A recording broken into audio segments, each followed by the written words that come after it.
제목 그대로입니다. 국민의힘 입장에서는 남은 상임위 7개라도 받아야 될까요? 말아야 될까요?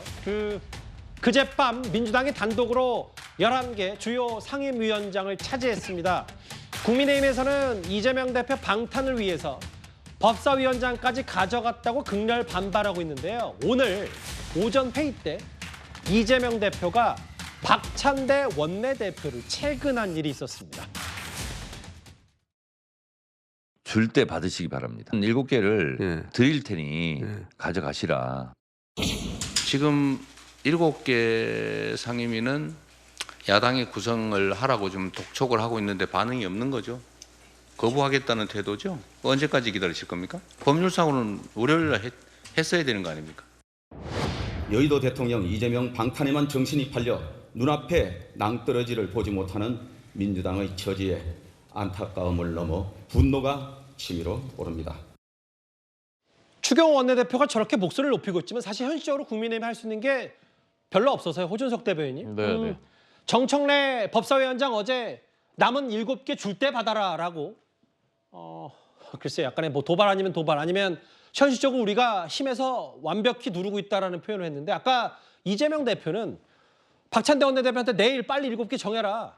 안 받을 거면 우리가 다 가져가겠다는 취지의 얘기를 하고 있거든요. 어떻게 보세요?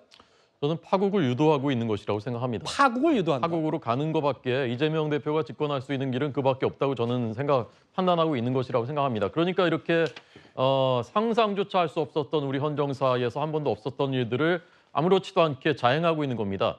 1988년 이래 국회 운영위원장은 집권당이 했었던 것이 전통입니다. 그 당시에 김대중 전 대통령께서 평민단 총재하고 있을 때 하고 계실 때 그때 확립된 전통입니다. 법사위원장은 1당이 국회의장하고 2당이 법사위원장 하는 것은 2004년 노무현 정부 때부터 확립돼 왔었던 전통입니다. 그런데 모두 무너뜨리고 그냥 멋대로 하겠다는 겁니다. 입법 독재를 가지고 이제 행정과 사법까지 완전히 장악하겠다는 그 속내를 완전히 드러내고 있지 않습니까? 이것은 민주당 집권도 아니고요. 이재명 집권이 오직 유일한 목표인 것입니다. 그것을 통해서 이렇게 입법 독재하면 어떻게 되겠습니까? 저희가 할 수 있는 것은 헌법에 보장된 거부권밖에 없습니다. 대통령실의 거부권. 거부권 나쁜 거 아닙니다. 미국 헌법에는 1조 7항의 거부권이 명시돼 있고요. 수정헌법 여러 번 하는 동안에 한 번도 바뀌지 않은 헌법 제정 때부터 있었던 그 권리입니다. 그래서 지금까지 2,000번이 넘게 행사가 됐었고 루즈벨트 대통령은 600번이나 거부권을 행사했습니다. 입법부에 대한 행정부의 권리다 이 말씀하시는 거예요? 그렇습니다. 미국 헌법을 만들었던 사람들이 이런 기록을 남겼습니다.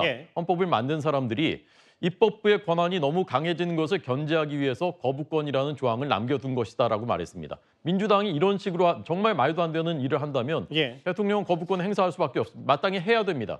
그러면 어떻게 되겠습니까? 점점 이것이 이제 파국으로 가는 그 모양이 되겠죠. 그런데 그것을 민주당이 모를 리가 없는데 이런 식으로 독주하고 폭주하는 것은 결국 어떻게든 판을 깨서 새로운 판을 어떻게든 만들어 보겠다라는 그런 것 이상도 이하도 아니라고 생각합니다. 호 대변인 개인적으로 그러면 지금 이재명 대표가 마치 파국을 유도한다라고 얘기를 하셨는데 윤상현 의원은 남은 상임위도 주고 그냥 입법 복주하게 놔두는 게 맞는 건지 그래도 현실적으로 그래도 집권 여당이니까 받는 게 맞는 건지 개인적으로 어떻게 생각하세요? 7개 상임위 중에 굉장히 중요한 곳들이 많습니다. 국방, 외통이 있고요. 기재위, 산자위 다 들어있습니다. 사실은 여당이니까 저희가 가져오는 것이 순리로 보면 맞습니다.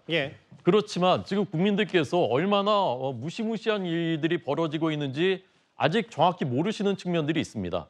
저도 사실 오늘 여기 이제 출연하기 위해서 여러 자료들을 보다 보니까 더 심각성을 이제 인식하게 된 거거든요. 정말 큰일 나는구나 이러다가. 자, 그런데 그냥 여기서 7개 받고 적당히 타협한 것처럼 되고 민주당이 그래도 7개는 줬잖아. 이렇게 된다면 국민들이 그 지금 벌어지고 있는 상황의 심각성을 인식하지 못하실 가능성이 있습니다. 그래서 고육지책으로 이걸 7개를 받아도 되느냐라는 그런 고민들이 있는 것이고요. 어떤 것이 지금 최선의 결론인지 저도 정확히 사실 모르겠습니다. 오늘 뭐 정청래 법사위원장이 열차는 가니까 빨리 국민의힘 의원들 탑승하라고까지 본인 SNS에 썼던데 김준욱 대변인 오늘 법사위 첫 번째 회의가 있었는데 뭐 면면도 어제 저희가 짚어봤는데 단독으로 열었고 뭐 최상병 특검법 얘기도 했지만 특히도 오늘 제가 몇 번 보니까 박균택 법사위원이 쌍방울 혹은 이화영 전 부지사의 검찰의 추적 수사 얘기를 하고 근데 법사위가 물론 뭐 여당이 안 나왔으니까 야당 위주의 얘기를 할 수 있지만 여기서 또 법사위에서 쌍방울 혹은 뭐 이화영 전 부지사 검찰의 조작, 회유 이걸 언급하는 게 맞는 거지 그런 적절한 건지 이런 거는 좀 질문을 드리고 싶거든요. 회의 내용에 있어서 어떤 내용들을 다룰 것인가 하는 부분들은 여야 간의 합의를 통해서 하는 건데 지금 보시는 것처럼 여당의 자리가 다 비어 있습니다. 여당에서 나와서 회의의 주제와 안건을 말씀 주셔야 될 텐데 그런 역할들을 지금 집권 여당이 방기하고 있어요.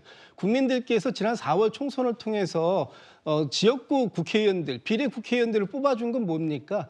국민들을 대신해서 지금 현재 국민들의 민생 부분이라든지 안보 부분이라든지 이런 부분들을 챙겨달라고 말씀하신 건데 지금 집권 여당은 어디가 있는 것입니까? 지금 집권 여당이 가 계셔야 할 곳이 저 상임위장이 아닙니까? 저런 부분들 있어서 집권 여당의 몫을 포기한 거 이런 것들에 대해서 지금 국민들이 질타하실 것 같고요. 지금 좀 전에 3권 분립 말씀 주셨는데 맞습니다. 대통령의 견제권은 입법부를 견제하고 있는 것입니다. 그러면 국민의힘은 입법부가 아니고 행정부입니까? 입법부는 입법부의 역할을 해야 되는 겁니다. 예. 왜 입법부 안에서 그 여당이 야당만을 견제하려고 합니까? 행정부의 견제는 어디가 있습니까? 이렇게 할 것 같으면은 지금 3권 분립이 아니라 차라리 그 의원 내각제에서 2권 분립 가야 되는 거 아닙니까? 저는 그런 말씀 드리고 마지막으로 한 말씀을 드리면 예. 21대 국회에서 18개 상임위를 저희 더불어민주당이 다 가져온 적이 있습니다. 그런데 그때는 문재인 정부 시절에 저희가 더불어민주당이 집권 여당이었습니다. 지금은 집권하고 있는 사람들은 국민의힘이고요. 저희 더불어민주당은 야당입니다. 야당이 일하자고 하고 국민을 위해서 상임위를 개회하자고 하고 국회를 열자고 하는데 여기에 들어오지 않고 계시는 국민의힘 의원님들 좀 반성하셔야 되는 부분이 있는 거 아닌가 하는 생각이 듭니다. 다만 그 얘기에 대해서 오준석 대변인 말 더 듣지는 않더라도 어쨌든 뭐 이재명 대표의 방탄을 위해서 법사위원장 가져오고 앞으로 대통령 탄핵까지 염두에 둔 여러 가지 상임위 단독 표결 아니냐 뭐 이런 얘기를 하기 때문에 제가 그 정도 언급을 하고 국민의힘으로서도 지금 무기력하긴 한데 이걸 어떻게 돌파할지가 뾰족한 답이 안 보이겠죠. 알겠습니다. 국회 지금 상황 여야의 극한 대치 혹은 더 넘어서 용산 대통령실과 제1야당의 극한 대치 얘기를 길지 않게 만나봤습니다.